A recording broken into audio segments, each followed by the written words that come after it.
Bismillahirrohmanirrohim. Assalamualaikum warahmatullahi wabarakatuh. Jumpa lagi dengan saya Kaswati Kamiru. Kali ini saya akan menyajikan video pembelajaran Pendidikan Pancasila dan Kewarganegaraan kelas 12 bab 2 Perlindungan dan Penegakan Hukum di Indonesia.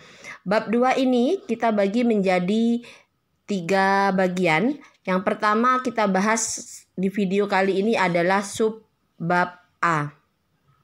Hakikat perlindungan dan penegakan hukum. Tujuan pembelajaran yang diharapkan adalah 1. Siswa dapat mendeskripsikan konsep perlindungan dan penegakan hukum. Dan yang kedua, siswa dapat mengemukakan pentingnya perlindungan dan penegakan hukum. A. Hakikat perlindungan dan penegakan hukum. Pertama, konsep perlindungan dan penegakan hukum. Menurut Andi Hamzah, perlindungan hukum dimaknai sebagai daya upaya yang dilakukan secara sadar oleh setiap orang maupun lembaga pemerintah dan swasta yang bertujuan mengusahakan pengamanan, penguasaan, dan pemenuhan kesejahteraan hidup sesuai dengan hak-hak asasi yang ada. Jadi, maknanya adalah hal tersebut tidak terlepas dari fungsi hukum itu sendiri, yaitu untuk melindungi kepentingan manusia. Simanjuntak mengartikan perlindungan hukum sebagai segala upaya pemerintah untuk menjamin adanya kepastian hukum serta memberi perlindungan kepada warganya agar hak-haknya sebagai seorang warga negara tidak dilanggar. Dan bagi yang melanggarnya akan dapat dikenakan sanksi sesuai peraturan yang berlaku. Dengan demikian, suatu perlindungan dapat dikatakan sebagai perlindungan hukum apabila mengandung unsur-unsur sebagai berikut. A. Adanya perlindungan dari pemerintah kepada warganya. B. Jaminan kepastian hukum. C. Berkaitan dengan hak-hak warga negara. D. Adanya sanksi hukuman bagi pihak yang melanggarnya. Suatu ketentuan hukum mempunyai tugas sebagai berikut. 1. Menjamin kepastian hukum bagi setiap orang di dalam masyarakat. 2. Menjamin ketertiban, ketentraman, kedamaian, keadilan, kemakmuran, kebahagiaan, dan kebenaran. 3. Menjaga jangan sampai terjadi perbuatan main hakim sendiri dalam pergaulan masyarakat. Poin kedua adalah pentingnya perlindungan dan penegakan hukum.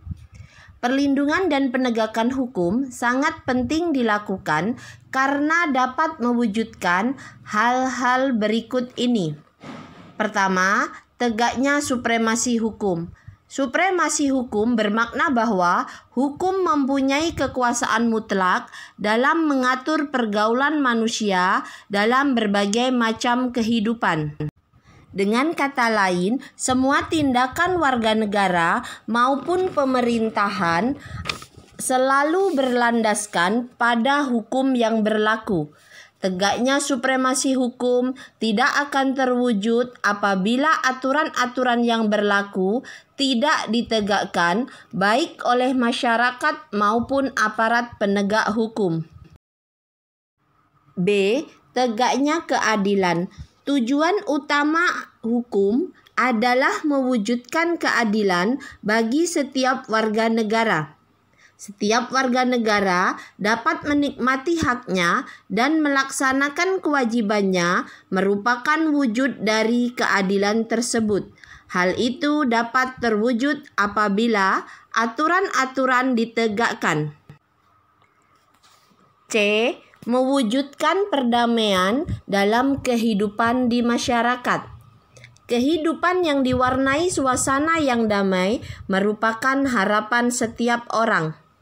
Perdamaian akan terwujud apabila setiap orang merasa dilindungi dalam segala bidang kehidupan, dan hal itu akan terwujud apabila aturan-aturan yang berlaku dilaksanakan. Menurut Surjono Sukanto, keberhasilan proses perlindungan dan penegakan hukum tidaklah semata-mata menyangkut ditegakkannya hukum yang berlaku, akan tetapi sangat bergantung pada beberapa faktor, antara lain sebagai berikut. Pertama, hukumnya. Dalam hal ini, yang dimaksud adalah undang-undang yang dibuat tidak boleh bertentangan dengan ideologi negara. Selain itu, penyusunan undang-undang dibuat haruslah menurut ketentuan yang mengatur kewenangan pembuatan undang-undang sebagaimana diatur dalam konstitusi negara. Selanjutnya, undang-undang haruslah dibuat sesuai dengan kebutuhan dan kondisi masyarakat di mana undang-undang tersebut diberlakukan. Yang kedua, penegak hukum, yakni pihak-pihak yang secara langsung terlibat dalam bidang penegakan hukum. Penegak hukum harus menjalankan tugasnya dengan baik sesuai dengan peranannya masing-masing yang telah diatur dalam peraturan perundang-undangan.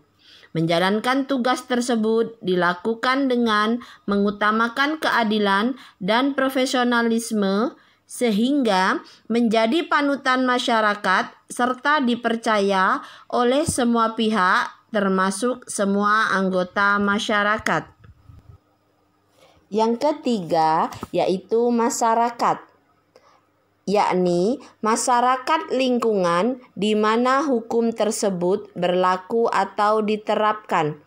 Maksudnya, warga masyarakat harus mengetahui dan memahami hukum yang berlaku, serta menaati hukum yang berlaku dengan penuh kesadaran akan pentingnya dan perlunya hukum bagi kehidupan masyarakat. Yang keempat, sarana atau fasilitas yang mendukung penegakan hukum. Sarana atau fasilitas tersebut mencakup tenaga manusia yang terdidik dan terampil, organisasi yang baik, peralatan yang memadai, keuangan yang cukup, dan sebagainya. Ketersediaan sarana atau fasilitas yang memadai merupakan suatu keharusan bagi keberhasilan penegakan hukum. Yang kelima, kebudayaan, yakni sebagai hasil karya, cipta, dan rasa yang didasarkan pada karsa manusia di dalam pergaulan hidup. Dalam hal ini, kebudayaan mencakup nilai-nilai yang mendasari hukum yang berlaku. Nilai-nilai mana merupakan konsepsi-konsepsi abstrak mengenai apa yang dianggap baik sehingga dianut, dan apa yang dianggap buruk sehingga dihindari.